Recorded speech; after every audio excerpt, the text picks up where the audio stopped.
Cait, welcome to the Rain or Shine podcast. I'm so excited to chat with you today. I was saying before we started recording that you've just kind of like hit your stride. I feel you had a big move in the last few months. You have launched your business, you started Mind with Matter, and I'm just really excited to just dive into some of your success tips, some of those moments where maybe you had a little doubt in yourself and how you overcame it, and just to share your story with our listeners. So thank you for being here. And thank you for having me. I love the idea behind this podcast of sort of highlighting the reality and experiences behind entrepreneurship. Oh, I love it. You're the perfect guest to have on. So, can you take us back to the moment why you decided to start your business, Mind with Matter? What was the spark? What was your mindset? Did you have any doubts in the early days? Just rewind us to that moment. Yeah, I had been working in Australia for about a year and a half, and I decided to come back to Canada. And I sort of saw that as an opportunity to try. I had so many ideas and all the things I wanted to do, and I'd been working with clients on the side for a couple of years, and I was like, this is the perfect time to like fully give it a go because I learned a lot from my experiences in Australia. And two of the things I knew to be very true. One, if I didn't try to execute some of these ideas, the pain of regret would be a lot worse than the pain of potentially failing at them. And also, full time work within sports psychology or performance psychology and mental health is challenging. And so, that with my deep knowing that I struggle to work for companies that I don't have similar values with, I was like, hey, this is the perfect blend of an opportunity just to create it myself. I Mm. remember early in my sports like supervision, I don't know who I heard it from, but someone was like, this is such a dynamic industry. The job you want might not exist yet, and you might need to create it for yourself. And so I was like, okay, I'm coming back. I know I have a lot of experience now. I know what I want to do. It's the recipe for success. And I'm so glad I did. But there was definitely a lot of doubt. I had no idea what I was doing other than I knew I had to try. Hmm. Yeah, what that person said to you is so interesting. Like, you kind of have to just go pave your own path because that is both the most exciting thing that someone could say is like, oh my God, I get to be the creator. And also the most horrifying thing because you're like, oh, there is literally no blueprint. And that means I can do whatever I want. I can follow the nudges. I can go with gut feelings. I can, really build this thing as big as I want to, but there's no guarantee that it will work because there's not this exact prescribed path where you like complete your master's, go get a job, have a paycheck. Yeah, like how did you overcome those doubts? Or like what did you do when you had those moments of, yeah, this might not work? Were you okay with that? Did you have a backup plan? How did you move through the early doubts that you faced? I didn't have a backup plan. I knew I wanted to commit to at least a year. I honestly, I'd been thinking about it for so long. Like I knew in my gut that it was possible. And so yeah, I did have the doubts, but I promised myself I would try for a year. And if I wasn't basically making enough to live my lifestyle within that time, I would try something else. Mhm. Um, Heavily like relied on community. I'm lucky that I have like a family that's like very business oriented. So like could walk them through my ideas and then like also reaching out to you. I was like, I know like you mentioned before, it's so exciting to have endless sort of opportunities, but that's also can be very debilitating. Be like, hey, what do I Yes. actually do? Yeah. And so sort of narrowing it down, be like, okay, this is what success could look like in a year. And then you basically helping me outline the steps of how to get there gave me a bit of a roadmap that still allowed for flexibility.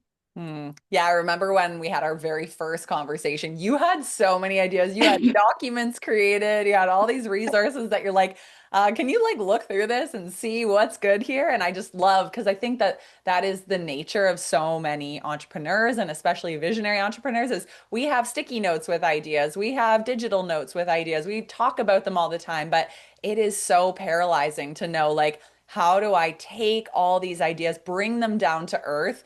And give this thing a fair chance versus just stewing in what could Yeah. be. And that's like, it's a really big step to take to be like, I might need some help to actually do this.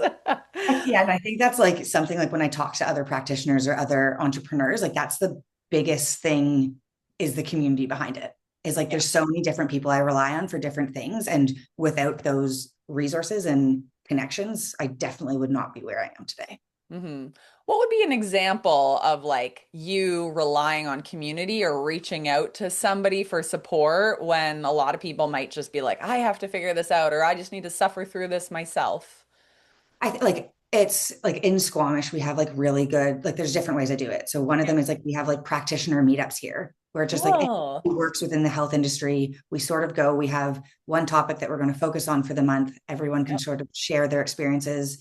I still reach out to both my supervisors all the time, being like, Yep. okay, I just had a client mention this. They're a minor. Here are the considerations. What would you do? And Yeah. then my friends being like, wow, work was really hard today. Had a really tough session with the client. Don't feel like I made an impact. And then they can give me, they'll be like, wow, I'm at like, they just help shift the perspective, but it's still not automatic for me to reach out to people, but I'm having enough experiences where the feeling of the support is so influential that I'm like, oh, I know this will help. So even if I Mhm. don't feel like doing it, I'm going to do it anyways. Yeah. Um, and it also makes it so much more enjoyable. We're not meant to Yep. do things alone, and we can get sort of caught into the individualism of Yes. today's society that like intentionally connecting with community is such a gracious thing to have. Yeah, it's almost like rewiring your brain to not always think, how can I do this? How can I do this? But like, who do I know that's already gone through this or can connect me with the solution?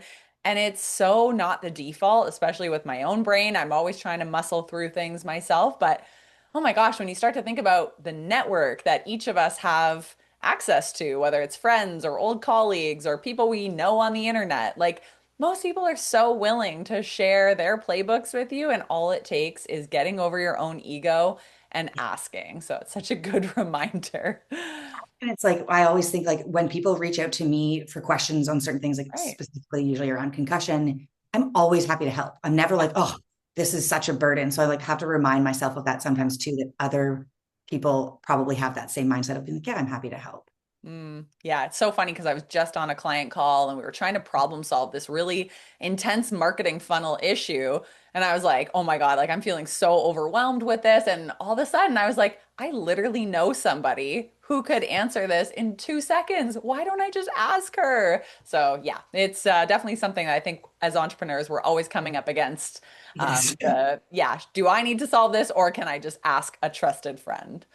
So, can you walk us through your first, like, holy shit, this might actually work moment? Because there's a really big difference from having ideas and starting to put things out there and building the website to, oh, I'm maybe actually onto something. There's some proof or validation that my business idea has potential. Yeah, there's like a few that stick out for me. I think like one, when I was starting all my concussion support work, was talking to other practitioners and the consistent messaging. Like just when I was brainstorming, like, hey, I'm thinking of doing this. Do you see value in this? How could it help your work? Sort of thing. Everyone was like, wow, this is really the missing piece of concussion recovery. So getting that consistently was so helpful. And then another one was getting the contract to be the mental performance consultant at Canada Games for Team BC, which I just completed and was a phenomenal experience. But I vividly remember doing the application and I was like, oh, just like, okay, classic cover letter, update the resume for the contract. And I sent it off and I walked downstairs. I was in visiting Toronto at the time and told him, I was like, I just applied for a job that I'll literally never get. Like, I was like, there's so many, BC is like really rich in the mental performance consultant area. And I was like, there's Yeah. some with more experience, but like happy I applied, put it out there and completely forgot about it. And then a few weeks later, when I got the interview, I was like, I had like literally fully let go, had no expectation. And when I got the interview, I was like, oh my God, I might actually be good at what I do enough to get an interview for a pretty sought out contract. And that Wow. was a really defining moment just because I went from being like, it's not that I'm bad at what I do. I just know there's people who have more experience. Yeah. And to getting the contract was really memorable. Wow. Yeah, that's a huge moment. I'm trying to think like what is the lesson there that we extract from that? Like because you could have just saw the job posting, not applied. You could have been like so panicked and like, oh my God, like every day messaging the supervisor and the hiring manager and like so fixated that if I don't get this, I'm a failure. But yeah, like what is your learning from that whole I experience? like not to sound super cliche, but like something that I've really relied on heavily in my first year is just like trusting that what's aligned will work out. Yeah. Like, and Hmm. like sort of looking at it from a state of abundance, being like, okay, if this contract doesn't work out, something else will, Yeah. Yeah. versus being like panicking, being like, oh my God, I really want it, or not even applying out of fear. It's just like, okay, if this is meant to be, Yeah. it'll work out. And if not, saying no to something that isn't aligned creates more space for things that are. And just honestly doing the work, following your routines, but also trusting that things will work out, I think was like what I took from that one. Cause I really Hmm. had no expectation, but I didn't have enough fear that I didn't want to apply. I was like, Yeah. okay, worst thing that happens is I don't get a call back. Like that doesn't hurt my ego. Yeah. Um, so sort of, yeah, the trust of it all. So good. Yeah. What comes up for me is just like that there are so many times in life that whether it's conscious or subconscious, we just say, oh, I'm not qualified for that, or I could never try this new sport, or oh, that person's out running a marathon. That I couldn't do that. But it's like then we just like shut down the opportunity before we've even given a fair chance. And had you just looked at that application and went, oh, they'll never choose me, or oh, I'm not qualified. But it's like you literally don't know. And that's just a story we would tell ourselves. And maybe you're not, and you'll find out. But the fact that you just kind of went for it. And I think it's having that like bold confidence. It's actually an essential skill of a business owner to be like, yeah, maybe I'm not, but I'm going to do it anyways, as if this is good practice. If it's meant to be, it will be. And who the heck knows what's possible? I'm in charge of my future here. And I think like we have to work on that skill of just putting ourselves out there and almost acting as if anything is possible versus feeling like, oh, I'm maybe not as qualified or as good as these others. Yeah. And like, I think when I sent that application, like, I don't say I didn't feel like I had confidence, but like looking back in it, it's just like, okay, there are risks of not getting, like, mainly just ego risks of not getting it. Yeah. But it was like, I really looked at it as just like, this could be a cool opportunity. And just leaving it at that and taking away the expectations and pressure around it, I Yeah. think actually allowed it to come through.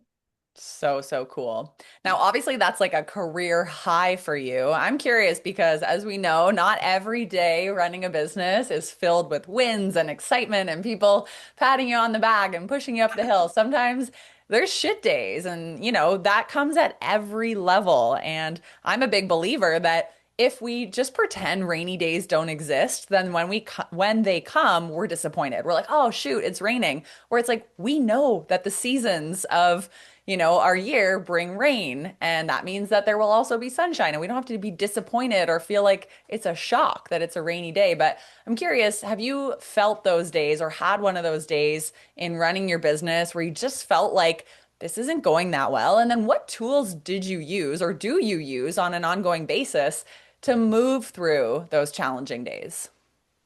There's definitely lots of challenging days. There's like, and like you said, like sort of preparing for them in advance and knowing that they will come really helps when they do arrive. I Hmm. think like there's like been different challenges that I face. Like one of the bigger ones is just like when things don't plan or go as planned, which like obviously we know plans don't always go, but as an entrepreneur, when your entire income is dependent on your work, it's a little bit more stressful. Yeah. Like, so plans not falling through and my like concussion symptoms have been a massive barrier. They've gotten a lot better, which has honestly helped my work so much. But so like first when like the plans don't go through, it's like taking time to like sit with that. It feels like shit and like allowing yourself to be like, okay, this sucks.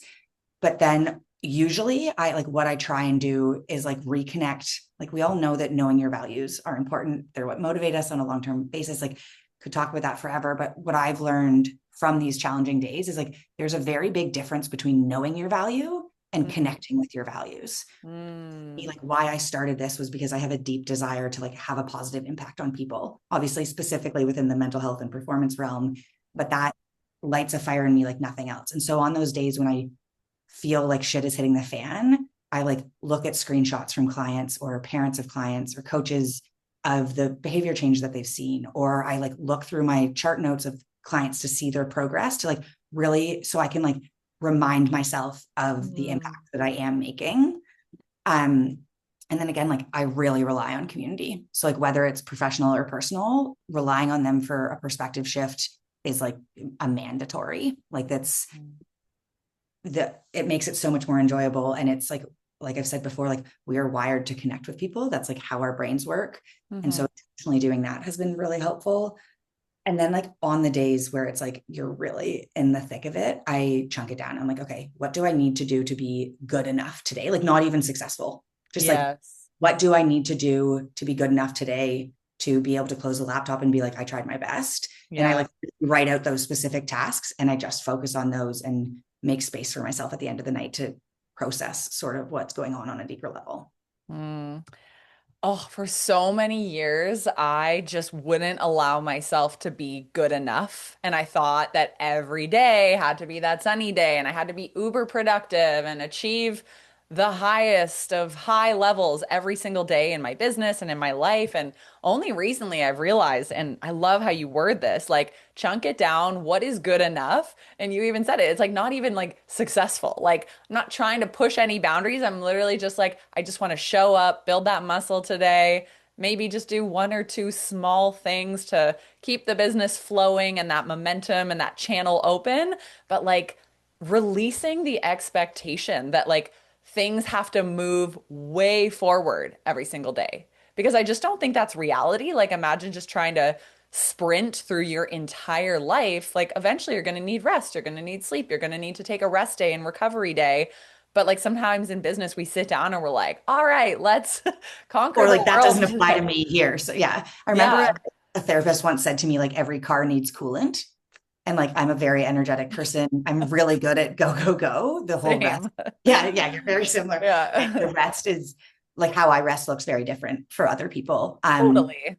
And, but like realizing that being like, the more I try and push myself to be amazing on this shitty day, the harder it's going to be for me to show up tomorrow because my body is yelling at me that it needs rest, whatever that looks like. And this was Yes. like a big thing with concussion recovery is like, you can't push yourself till your symptoms are in the red zone because the recovery from that is longer than if you actually just took a 15-minute break to let your body Yeah. regulate and come back Wow. at it. And it's like becoming much more automatic now, but it's like Yep. you just have to make space for the shitty things that come up because the more you suppress them, the more they live in you. And Yeah. the consequence of that is a lot worse than allowing yourself to take an hour off and go bike on your lunch ride or whatever it looks like for you. Absolutely. And I'm sure you have to talk through with a lot of your clients why that's important, right? Because even as an athlete, a lot of these people, like they operate on the I must follow my training plan and I must continue to push even if I'm uncomfortable. Like we're taught that sometimes is to just push through the discomfort. But I think that's an important other side of the conversation is that if you're pushing through the red, what's coming on the other side could be even worse than if you were to just stop and have a little reset ritual. Exactly. And like that's like why my company is called Mind with Matter. So like there are times when you want to push through pain and like I Mm, just don't really buy into the whole mind over matter of like go, go, go, push, don't work in alignment sort of thing. It's just like when you yeah. work with what is going on in front of you, you will go, you'll be able to be much more sustainable moving forward versus trying to only go at 110%. Yeah. Yeah. Yeah, that's something that like I'm always trying to think about myself too, because sometimes I feel like, okay, my brain is telling me I just want to do nothing today. I'm unmotivated. I'm a piece of crap. Who cares if I sit down and create a podcast this week? And sometimes when I actually sit down and I do the mind over matter, I get into momentum and I get flow. But sometimes it works the opposite, where I'm like, oh my God, like I should have just taken today off because I got nothing done and I just pushed. How does one discern between whether like pushing through to have action that creates momentum versus like, oh no, I actually need to listen to my body? I think there's like two things. It's like one, you need to have the self-awareness of being like, is your body responding to this because of an old narrative that you're living by of you're not good enough or Right. it's not okay to fail or whatever the limiting belief is like, is that what you're listening to? Or is your body genuinely like needing rest? And it takes a lot of intentional practice to be able to discern that from like the messages from your body. Um, and I think just also like a big thing for me, again, that I learned from my concussion is like sort of titrating it, being like, okay, I'm feeling exhausted. Can I try and work for 10 minutes on Mhm. something that excites me or that is somewhat exciting to me today? Yeah. And if after that 10 minutes I don't have one step of momentum, then I'll take an hour off and see how I feel and try again. And if I Love try that. again and I'm still too tired, then Yeah. okay, my body needs a rest day. And that actually is productive because you can't keep running at full speed. But it's yeah, it's really the self-awareness of like, is this fatigue or is this fear? And Hmm. then so dipping your toe in and seeing how that feels instead of being like, oh, I have all this to do today. It's like, okay, what would it be like to work for 10 minutes? And how does that Hmm. and then make the decision? I'm totally stealing that. Is this fatigue or is this fear? Because yeah, those are two very different that I think I can get them confused sometimes, but it's like a simple question of like, what am I actually feeling right now? And then making a plan accordingly. Yeah. And like that can be as simple as like usually they'll show up differently in our body. And the more that you Mm, ask yourself and like set aside 5 minutes being like, okay, what's showing up physically for me? You'll be able to discern if it's fear or fatigue. But mm, it's like does take practice to be like, oh, okay, is it a tightness in my chest? That's probably your fear. yes. Is it a heaviness in my shoulders? That's probably fatigue. And then based on the answer, you know what you need to do. So good.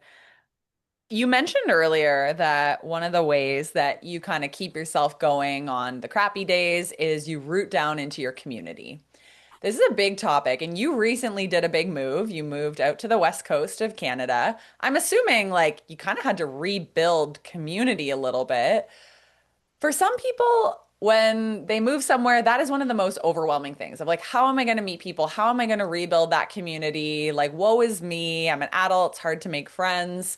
I'm curious, what were some of the things you did that allowed you to plug into a community, which you're now speaking highly of? These are your entrepreneur friends, your meetups. What are some tips you could share there?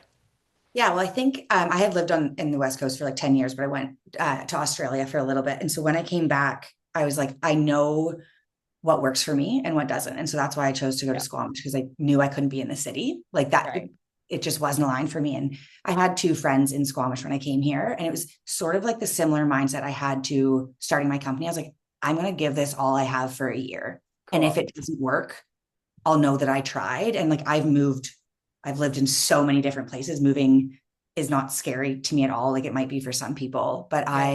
yeah, like that mindset of like, I'm just going to try and see how it goes. Mhm. And then also being like really intentional with creating community. Because Yeah. I wouldn't say like my community in Australia wasn't phenomenal. And so I knew what it was, how important it was to have. And it was like things, I was actually just talking to my friend about this on a bike ride of like, wow, it must be really hard to make friends if you don't have as many hobbies. I have made Hmm. so many friends through mountain biking and cycling. It is unbelievable. Very easy when you live in a place like Squamish because the vast majority of the population it likes the same activities as me. Yeah. So, but like I chose that because I was like, I know I spend the most of my time playing sports. Yeah. Where's a place that I can go play sports recreationally that creates community? Mm, But when my friends have moved and had that same challenge, it's sort of like, okay, what is something that brings you joy and how can you bring other people into doing that? And like my mm, friend who lives in Australia, like sports, but like is not the most active sporty individual in the world, but she's like, I'm going to try tennis and just to see what it's like yes. and sort of go from there. But it does like, I'm not going to say it's easy to make community. It can be really challenging. But Yep. I also think that there are physical spaces that you can go to that do make it easier. And knowing that it's a hard choice, but in the long run, it's usually worth it. Hmm. One of the things that you said I love, you said bring other people into the things you love doing. Not like wait for people to come to you, wait for people to invite you out to the thing, wait for them to like, anoint you their friend. It's like, no, do the things that light you up and try to find people to invite into that. And then, of course, they're going to invite you back. You're going to join their communities. But like sometimes we do have to put ourselves out there. And that goes for whether you're trying to make a change with your community, your health, your business. Like sometimes we have to be the ones to be the initiator because if we just sit back waiting for shit to happen to us, not a lot changes, right? So I thought that was really important to like bring people into your life. Yeah, it's there's like a mantra that I sort of come back to for a lot of areas of my life. And it's like actions precede feelings. So it's like if you're Hmm. wanting to create a community, waiting for that to happen, you might be waiting for a really long time. Whereas like if you, like you said, like are proactive about bringing people in, that action can create the feeling that you're wanting, but people can get stuck in the waiting of it all. But I Yeah. think with my life experiences, I just like was sick of waiting and I'm pretty good at taking action. So Yeah, that is one muscle that I think is important to have as a business owner is yeah. like, I'm not waiting around for things to happen. I'm just gonna flex that action muscle and we just never know which action is actually gonna produce the results, right? Based on the work that you do, I am curious, like, are there some common themes that you often find yourself coaching your clients through that would be applicable to the listener who's maybe having a hard day or they're not excelling in life or business or their sport the way they want to? Like, for the person who's just feeling like, there's some friction here. I don't know what's going on. I want to move faster. I want to be better. I want to have, a more beautiful life, but I'm just feeling a little stuck. Are there any tools that you would offer to that person that you're often sharing with your own clients? I think like a big one that I work with a lot of my clients is like, can we bring some curiosity into this? So it's like if you're, Yeah.